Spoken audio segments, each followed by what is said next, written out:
Hey everyone, I'm back on the New England forum on TripAdvisor and trying to help travelers. Look at this one. LOL, plan my trip for me. That's exactly what I do. So let's take a look at this post and see if we can give some quick tips. Otherwise, you know where to find me. It's yourphototravelguide.com/contact or April@aprilart.com. Drop me a note. Let me help you plan your New England travels. So let's see what this person's got. Traveling from UK, thinking of arriving and departing from Boston. Yes, Boston does make a great place to fly into and out of. I would always put Boston at the end of the trip. Fall colors seem to turn last in cities, and there's plenty to do inside in Boston if it gets rainy. Plus, we're experiencing an El Nino effect this year, which according to the foliage predictors, they are saying this could delay the start of the fall colors. So you want to start maybe a little later and actually see some colors. So that's my input there. Let's see what their actual question is. I do want to see Boston. Thinking about 3 weeks. 3 weeks does give you a lot of time to explore and not be rushed. I think it's important to realize that the best things to see are off on the secondary roads where you're traveling at speeds of 30 to 40 miles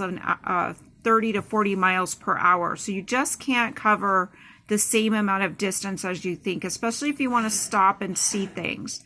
Plus, factor in it does get dark about 6 o'clock in October.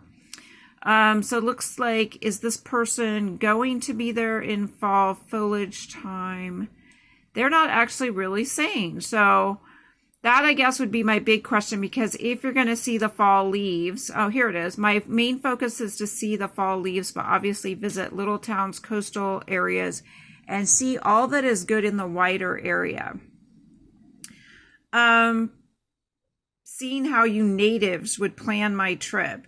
I think it goes back to what are your interests. If you're interested in, a lot of people enjoy chasing the fall colors. They like being out on the roads. Other people like to take it a little bit slower so that they can do hikes, or they can sample cheese and stop for maple syrup. So it all kind of depends on your interests. If you're wanting to capture a lot of just quick photos with your cell phone, then you may not need to spend as much time on each of your stops and can cover a little bit more ground. But I think a loop out of Boston works well. I would fly into Boston, rent the car, head north because the color again moves north to south, and then return the car at the airport and spend maybe 3 days in Boston. You can get a lot out of Boston in a good 3 days. There's a lot of free walking tours. And again, if you do sign up for a free walking tour, please tip your guide. They're taking time out of their day and are sharing the city with you. But again, an economical way to pay what you please.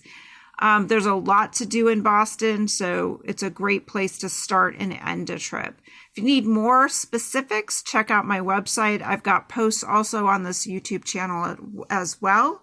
And MBA60302, a shout out to you from your post on TripAdvisor. Feel free to reach out. Thanks.